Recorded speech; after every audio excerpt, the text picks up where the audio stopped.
এগুলাই হলো মাইক্রোব্লেড। এটাই হলো ব্লেড, এটাই হচ্ছে ব্লেড। এই যে এটা হলো আমি করলাম, এই যে এটা করতেছি, এই যে এই হচ্ছে ব্লেড।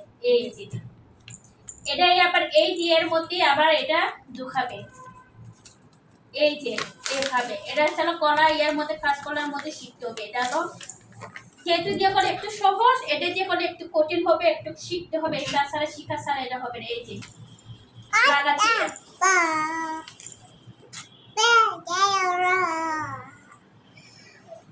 মাইক্রোব্লেডিং দেখো সবাই। হ্যাঁ, এই যে ছিল মাইক্রোব্লেড। এই যে আমি এটা এখানে পেস্ট নিয়ে, এখানে সব কিছু পেস্ট নিয়ে লাগানো, এটা কুলার সিস্টেম, এখানে সব কিছু এটা ধরে একটু পেস্ট নিতে করতে হবে। এই যে ফাঁকা হয়ে গেছে। এই যে আবার এটা লাগাবেন, এই যে এটা এর মাধ্যমে আসতে হবে।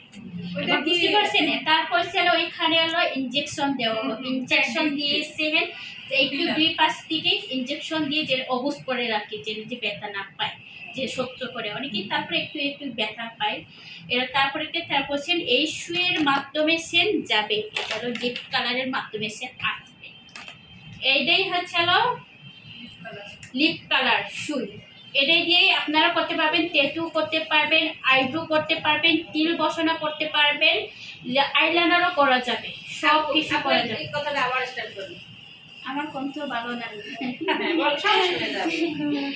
এটা দিয়ে সব কিছু করা যাবে। তিল করা যাবে, তিল বসানো করা যাবে, ব্রু করা যাবে, ট্যাটু করা যাবে, আইলাইনার করা যাবে, লিপ কালার করা যাবে, এই একটা মেশিন দিয়ে।